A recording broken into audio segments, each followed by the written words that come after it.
Assalamu alaikum wa rahmatullahi wa barakatuh. Bismillahi walhamdulillah wassalatu wassalamu ala abdillahi wa rasulihi Muhammad wa ala alihi wa ashabihi wa sallam.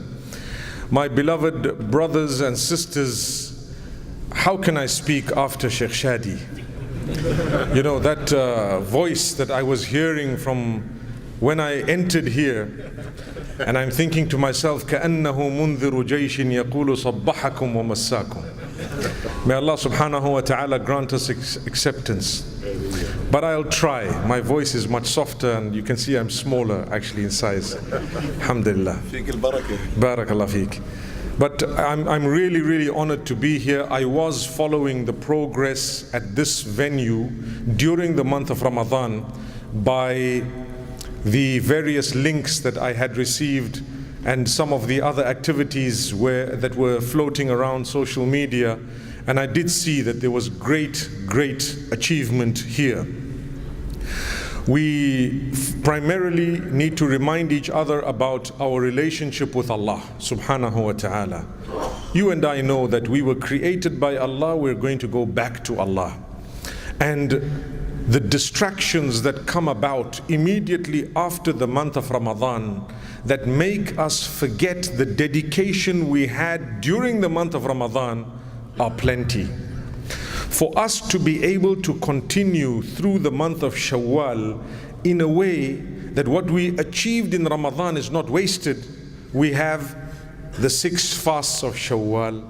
We have, you know, when you go into the gym, and mashallah there's a beautiful gym here, one of the best available for us, I think. When you have something called a warm-up, right? Before you start. And when you're done, what do they call it? A cool down, right? Cool down. So we had a warm-up to Ramadan, and now that we're done, we have a cool down with 6 fasts. And these 6 fasts, subhanAllah, we should be trying our best. You know, I feel so guilty because I'm a traveler. I haven't yet started my 6 fasts. But inshallah, I'll try my best to complete them before the end of the month. بِإِذْنِ الْوَاحِدِ الْأَحَدِ. However, what is important to know is all the goodness that we stood for, we should still be standing for that goodness. The compassion, the salah. Imagine, I witnessed from miles away people in this venue packed, engaged in Taraweeh, which is a prayer that is not farad. It's not compulsory. And they were dedicated to this prayer throughout the month here at this venue. How can we not be dedicated at least to that which is compulsory throughout the rest of the year? If I was so happy, and I want to tell you something else. Don't you feel a spirituality in Ramadan? Don't you feel good in Ramadan?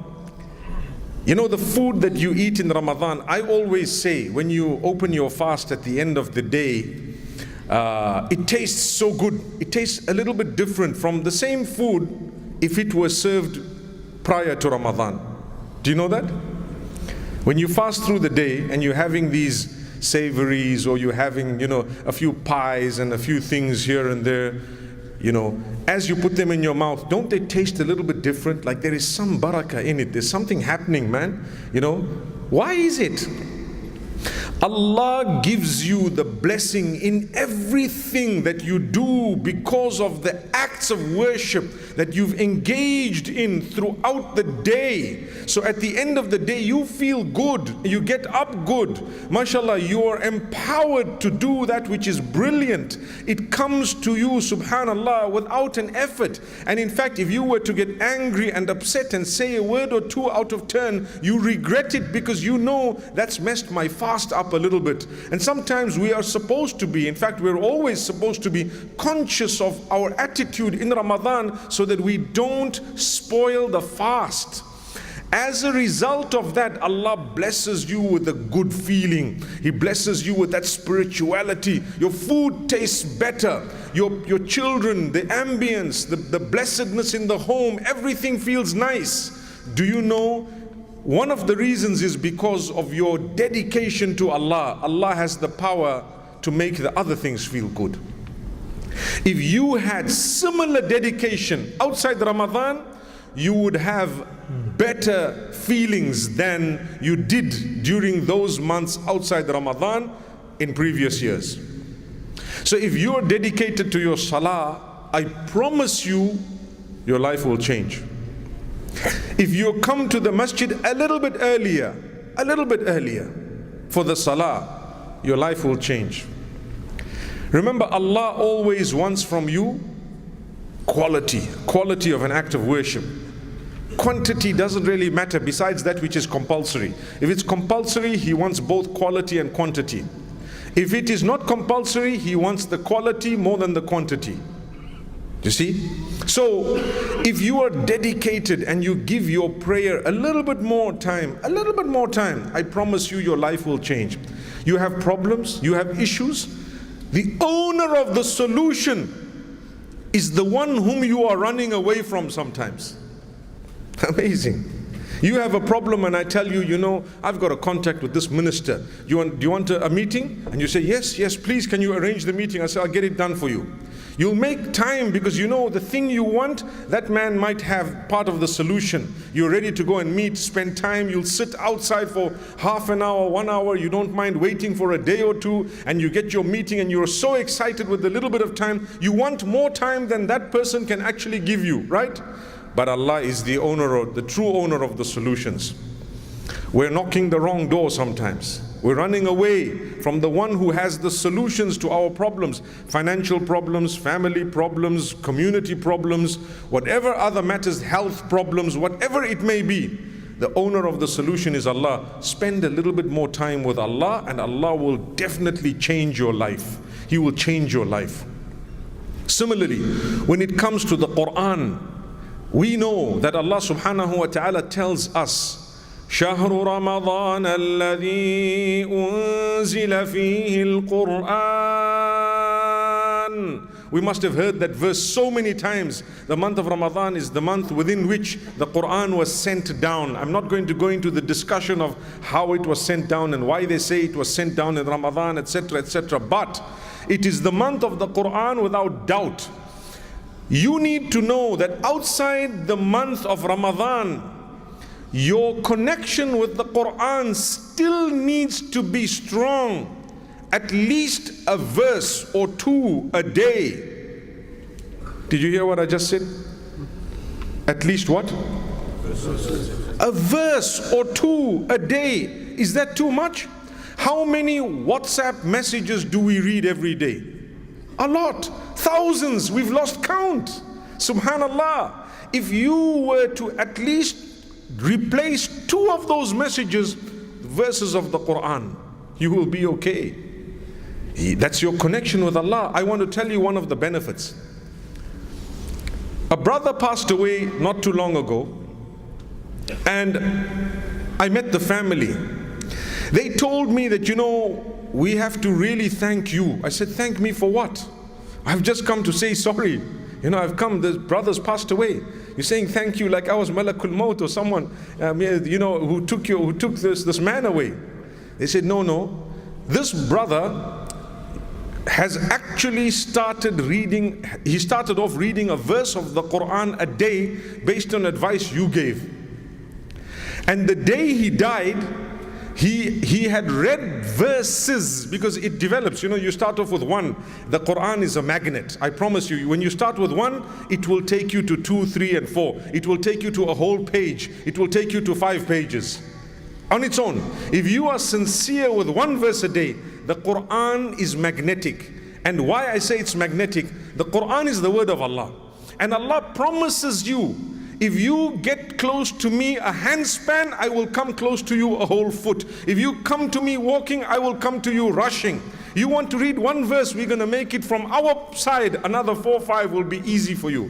فَسَنُيَسِّرُهُ لِلْيُسْرَى. We're going to make things easy for a person who is closer to Allah, who wants to be close to you. Want to be close to Allah? Allah says, I want to be even closer to you. We only want you to start, we will do the rest. So this brother had read verses of the Quran that morning, 1 page. I'm not too sure how many verses, but it was a page. And he had closed it, he went up, he completed one or two things, and a little while later he passed away. Imagine on his scale, his deeds will be placed. The last deeds that he did on the day that he passed away, one of them will be that he picked up the book of Allah subhanahu wa ta'ala. He read a few verses of Allah subhanahu wa ta'ala's Quran, meaning of the words of Allah subhanahu wa ta'ala, and then later on he passed away. Isn't that something good? I mean, if someone were to say the day you died, or if the day I died, the last thing I did on that day, I started off with the Quran or Salatul Fajr, a little bit of Quran, and I carried on. Isn't that a blessed death? What more do you want? But you need to give yourself that opportunity, or seize the opportunity Allah's given you, in fact. Don't be lazy. It could be your last day. I've seen people, and I'm sure you have because of social media, who drop dead at any time. They drop dead, subhanallah. Young and old, standing as the way I'm standing now, and suddenly drop dead. We saw an imam last week, Jumu'ah, a person from Malaysia. Did you see the clip? Many of you saw it. I actually posted it up on social media.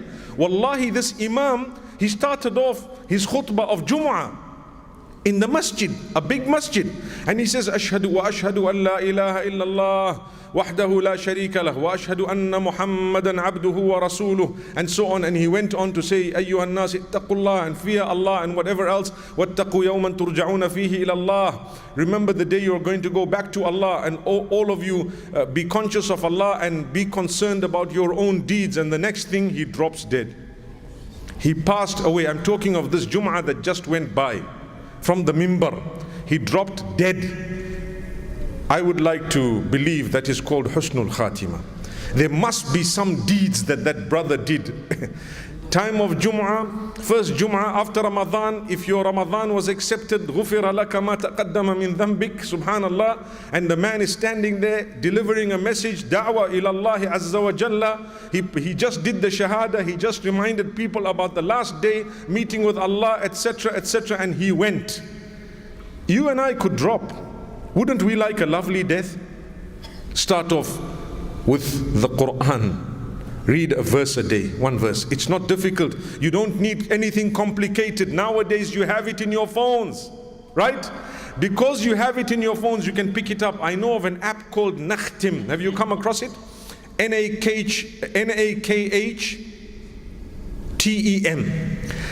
Some people actually made this app. If you download it, it closes your phone. What it does, every time you want to open your phone, it shows you the next verse of the Quran. Just read one verse and then your phone will open. Subhanallah. You will be shocked. You open your phone 300 times a day. You'll finish the whole of Surah Baqarah the first day. Subhanallah. Subhanallah. Are you ready to do that? Subhanallah.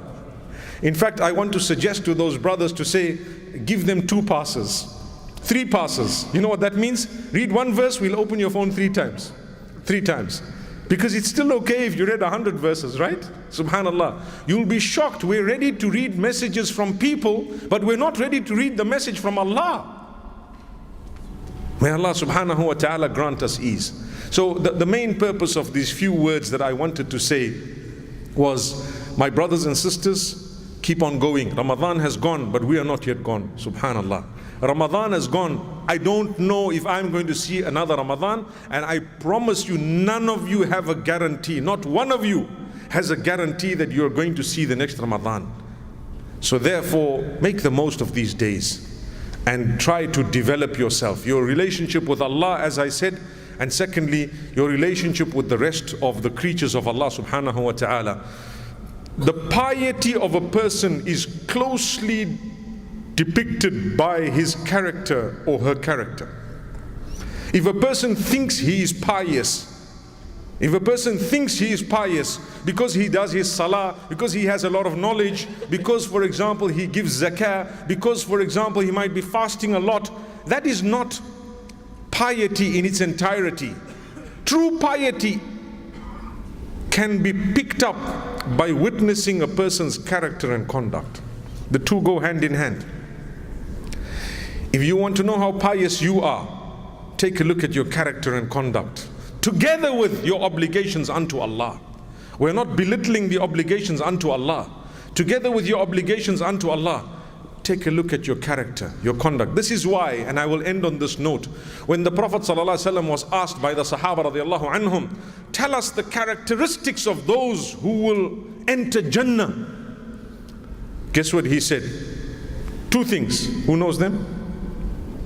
He said two things. Those who will be in Jannah will have two main characteristics. What are they? Who knows them? One is husnul khuluq. The first one is taqwallahi. Look at how beautifully it's worded. Prophet ﷺ says two things. Taqwallahi wa husnul khuluqi. Taqwallahi wa husnul khuluqi. Two things will take you to Jannah. The features of the people of Jannah: they will have a relationship with Allah that is strong, that's taqwallahi, and they will have husnul khuluqi, a relationship with the other creatures of Allah that will be beautiful. Whether people agree with you, disagree with you, whoever, Muslim, non-Muslim, whoever they are, whatever they're doing, your akhlaq towards them, your character towards them will be beautiful, will be beautiful. In that case, you truly have an understanding of Allah. You know that the same way Allah made me, He made him, He made her, He made all the other creatures. I need to respect everything that Allah made if I respect Allah. If I love you and I respect you, I'm going to respect your entire family and anything to do with you, your business, whatever to do with you, I respect it because I respect you. And I will take care of it because I love you. What about your respect of Allah? What about what He has made? Do you think He just made everything for nothing? He made it to test you. What's your character going to be like towards the things I made? If Allah wanted, He wouldn't have made the dogs and the pigs and the monkeys and the snakes.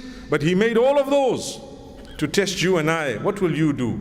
Are you just going to go and start shooting and start, wreaking havoc and destroying even the plants and so on? No. Develop your relationship with Allah and have good akhlaq. Can I just end that hadith? The hadith started off by saying, what are the characteristics of those who will enter Jannah? And he says, taqwallahi wa husnul khuluq. Then he was asked, what are the characteristics of those who will not make it to Jannah? Those who will enter hellfire. What would have been the reason for them to get there? Do you know what he says? You're going to get a shock. Al-famu wal-farju. Two things. Two things. The tongue and the private parts. Those are the two things that will be driving people out of Jannah. Be driving people into the wrong place. And you know what, my brothers and sisters? We have a gift of Allah. Guess what it's called? Tawbah. Istighfar. That is a gift of Allah. It is such a beautiful gift of Allah that we don't need to despair. No matter what you've done, Allah says, my slave, just come to me, I will take you. Turn to Allah. Have hope in the mercy of Allah. There is a lot of hopelessness. No. Develop your relationship with Allah. Let's improve our tongues, the use of our tongues. Let's protect our modesty and chastity. And Allah will grant us Jannatul Firdaus. May Allah subhanahu wa ta'ala bless us all. أقول قولي هذا وصلى الله وسلم وبارك على نبينا محمد. I wanna be in Jannah, Jannah, yeah. Jannah, Jannah. Every Muslim dreams to be up in Jannah, Jannah, Jannah, Jannah. A pious person's destiny. Inshallah in Jannah, Jannah, Jannah.